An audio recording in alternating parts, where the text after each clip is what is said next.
Hoxe hai un mes dende que o Concello de Cambados chegou a notificación de Portos anunciando que non se ia renovar a concesión do Salón Peña, así que hoxe o Goberno local presentou o primeiro recurso de alzada contra esa decisión do organismo autonómico. No Concello entenden que o espazo forma parte do patrimonio da vila e que é un lugar imprescindible para a multitude de actividades socioculturais máis alá daquelas vinculadas co mar. A denegación por parte de Portos de Galicia da renovación é injusta no sentido de que non nos dá dereito a defendernos contra esas denuncias. Si é certo que na concesión establece que en caso de que haya unha sanción grave por Portos de Galicia, conforme non fagamos os usos correctos que temos que facer no Salón Peña, non poden eles cancelarnos a renovación da concesión. O Concello xa solicitou unha nova concesión cos mesmos usos que se contemplaban na anterior. Pola de agora, o Goberno local non recibiu ningunha resposta por parte de Portos. O concelleiro di que esgotarán todas as vías posibles para que Peña manteña a actividade. Se fai falla, dentro dun mes iremos a vía contencioso administrativo contra Portos de Galicia, porque entendemos que temos razón non é xusta esa non renovación da concesión e temos dereito a que se renove esa concesión por parte de Portos de Galicia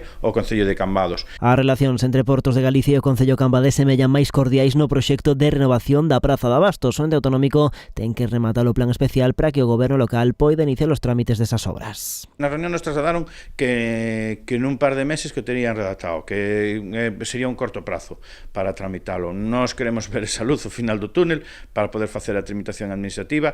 Queremos que dependa só de nós para poder aprobalo e aí xa podemos garantizar os prazos, mentres que non dependa de nós e dependa de outras administracións non podemos garantizar prazos a nadie, nin o Ministerio de Fomento, nin a Xunta de Galicia, polo tanto para o tema da financiación, polo tanto esperamos que respondan rápido e que nos entreguen esa documentación. Segundo os cálculos do Goberno cambadés, a remodelación do mercado podería arrancar no 2021. Entre tanto, a Xunta de Goberno local acaba de aprobar a renovación da titularidade e as concesións dos postos desa Praza de Abastos, uns trámites que levaban anos pendentes e que se traducen en que os prazeiros a partir de agora gozarán de todas as garantías legais.